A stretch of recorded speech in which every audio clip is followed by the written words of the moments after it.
დონალდ ტრამპის სიტყვიერი თავდასხმის შემდეგ რომის პაპს ლეო მე-14 სოლიდარობა იტალიის პრემიერ-მინისტრმა გამოუთქვა. ჯორჯა მელონი მიუღებლად მიიჩნევს ამერიკის შეერთებული შტატების პრეზიდენტის ბოლო განცხადებას, რომლითაც მან პონტიფიკოსი შეაფასა და მოგვიანებით ნათქვამის გამო ბოდიშის მოხდაზეც უარი განაცხადა. იტალიის პოლიტიკური ლიდერი მიიჩნევს, რომ კათოლიკური ეკლესიის მეთაურისთვის ომის საწინააღმდეგო და სამშვიდობო გზავნილები აბსოლუტურად ნორმალურია და ამის გამო ის კრიტიკის სამიზნე არავის მხრიდან არ უნდა გახდეს. ამგვარი განცხადებები პონტიფიკოსთან მიმართებით მიუღებელია. მე უკვე გამოვთქვი საკითხთან დაკავშირებით ჩემი აზრი და იგივეს გავაგრძელებ. კერძოდ სოლიდარობას ვუცხადებ პაპ ლეოს. მეცეც გეტყვით, გულწრფელად გითხრათ, თავს არ ვიგრძნობთ იმ მშვიდად იმ საზოგადოებაში, სადაც რელიგიური ლიდერები აკეთებენ იმას, რასაც მათ პოლიტიკური ლიდერები გარნახობენ. ყოველ შემთხვევაში მსოფლიოს ამ ნაწილში ასეა. სწორედ ამიტომ არ ვეთანხმები ამას და ეს აღვნიშნე კიდეც. პაპი ლეოს წინააღმდეგ დონალდ ტრამპის მკაცრ კრიტიკას პონტიფიკოსის გზავნილები უძღოდა წინ, რომლითაც სასულიერო პირი კონფლიქტებით სავსე სამყაროში იარაღის გვერდით გადადებისა და მშვიდობის მიღწევის აუცილებლობაზე საუბრობდა. მიუხედავად იმისა, რომ დონალდ ტრამპი არასოდეს ყოფილა მისი ქადაგების პირდაპირი ადრესატი, ამერიკის შეერთებული შტატების პრეზიდენტმა ამერიკული წარმოშობის პირველ პაპს სუსტი უწოდა და მისი კათოლიკური ეკლესიის მეთაურად დანიშვნად საკუთარ თავზე მიიწერა. ვატიკანს ის საფრთხეები შეახსანა, რომელსაც მისი თქმით კათოლიკური ეკლესია COVID-19 პანდემიისას ქმნიდა, როდესაც აკრძალვის მიუხედავად საეკლესიო მსახურებას აკრძალებდა. ამასთან დონალდ ტრამპი ამბობს, რომ პაპი ირანისთვის ბირთვული იარაღის კონაში ცუც ვერაფერს ხედავს, რაშიც არ ეთანხმება და თავისუფლებას აძლევს ის მკაცრად გააკრიტიკოს.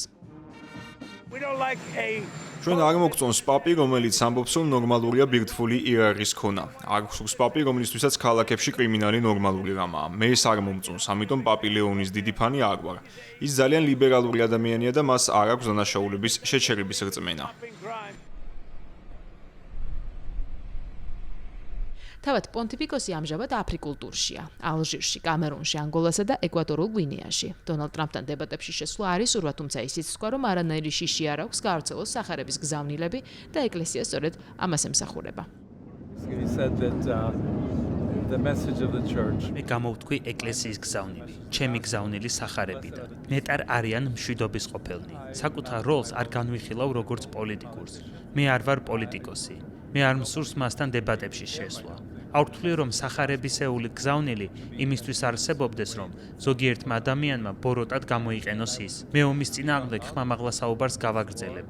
მშვიდობის სასარგებლოდ, დიალოგისა და სახელმწიფოებს შორის მულტილატერალურ ურთიერთობებზე, რათა პრობლემები გადაიჭრას. დღეს მსოფლიოში ზედმეტად ბევრი ადამიანი იტანჯება. ბევრი უდანაშაულო ადამიანია მოკლული. შესაბამისად ვფიქრობ, ვინმე უნდა აღუდგეს ამას და უნდა თქვას, რომ არსებობს უკეთესი გზა საქმეების მოსაგვარებლად.